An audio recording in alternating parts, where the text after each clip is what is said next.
We are inside the submersible Titan, which is a carbon fiber and titanium sub that can go to the depths of the Titanic. Hi, my name is Stockton Rush. I'm the CEO and founder of OceanGate. Let's take a look at Titan. So we're coming into the sub. This is the only toilet available on a deep diving submersible. Best seat in the house. You can look out the viewport. We put a privacy screen in, turn up the music, and it's very popular.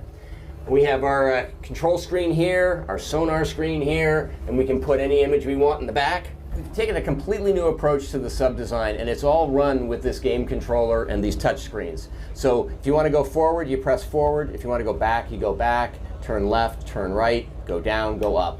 And it's Bluetooth, so I can hand it to anybody. And it's meant for a 16-year-old to throw it around, and super durable. We keep a couple of spares on board just in case. This is the second year we've been out to the Titanic. We went out in 5 8-day missions. We did about 10 dives to the wreck site of the Titanic, and we did an extra dive on an undiscovered reef that we found.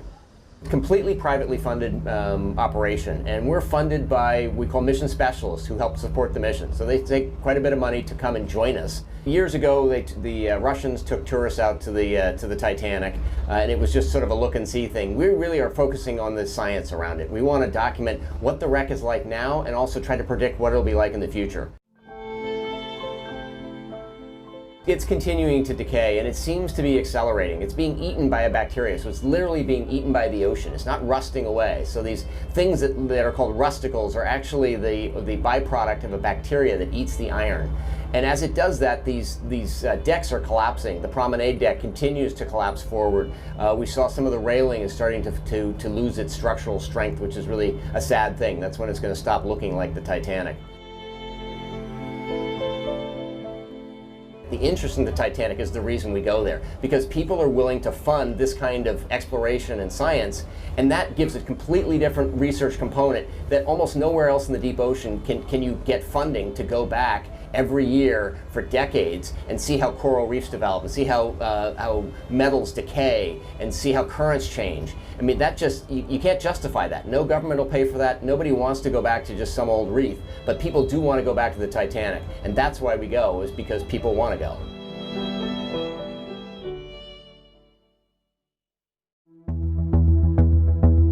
I founded OceanGate in 2009 with the goal of expanding awareness of the ocean through manned submersible activity. The reason that it's critical that people go underwater and explore the ocean in person in a submarine is that it establishes an emotional context and a awareness that is personal. So one of the best parts about being in the submersible is you get to bring other people with you. Just seeing the excitement they get from going underwater is pretty awesome. When you first go underwater, sounds are different, what you see is different, how you feel is different. What makes it amazing is that I was sitting there in my normal clothes. I was just talking with people in the sub. We were all pointing at different things. It's awesome being in sub. It's warm as compared to diving. We can stay down as long as we want, as long as we're comfortable. Once you start looking out the viewport and you start getting to see the life, you kind of forget that you're in this tube.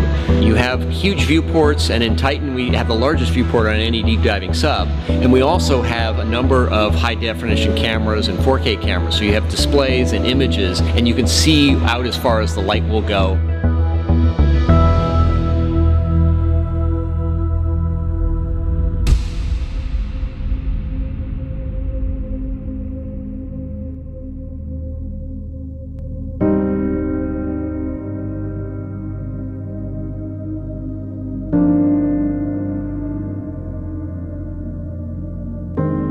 The first time I got to dive deep, it was a really surreal experience. It was kind of like you're in another world.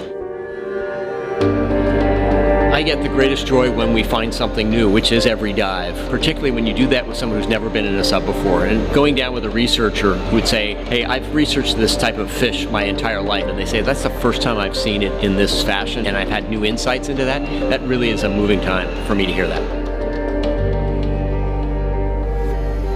That's beautiful. That's breathtaking. Putting on quite the show for us, buddy. Yeah. Thank you. Look at he's coming at us. There's life all the way through the ocean, and so you will see things that no one has ever seen before. There's so much to be explored, whether it's shipwrecks, sharks, coral reefs. whatever there is out there, I want to go see it. So the element of this kind of work that I like the best is the adventure. It's not your everyday sit in an office job. I've found several shipwrecks, about 30 shipwrecks that no one's ever found before, and I would love to visit them in a manned sub. I love showing other people how to drive these subs. The controls are driven off of a PlayStation 3 controller, so with a little bit of training, if you know how to play a video game, you can drive one of our subs.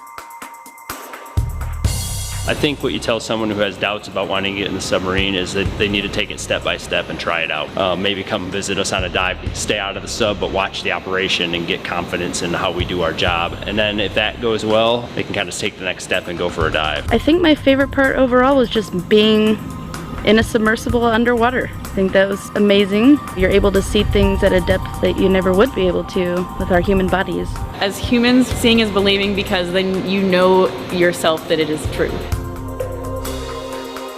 There is just a ton of things to look at. All kinds of amazing things happen. And so it all comes together to make a truly unique experience that you just have to experience to believe.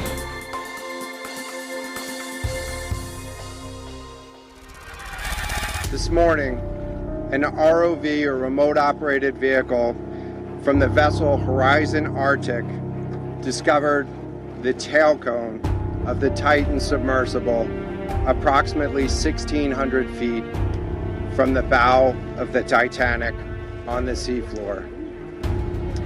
The ROV subsequently found additional debris.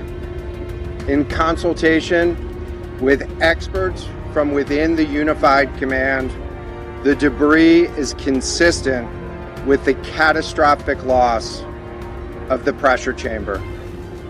Upon this determination, we immediately notified the families. This is an incredibly unforgiving environment down there on the seafloor, and the debris is consistent with a catastrophic implosion of the vessel. This was a incredibly complex case, and we're still working to develop the details for the timeline involved with this casualty and the response.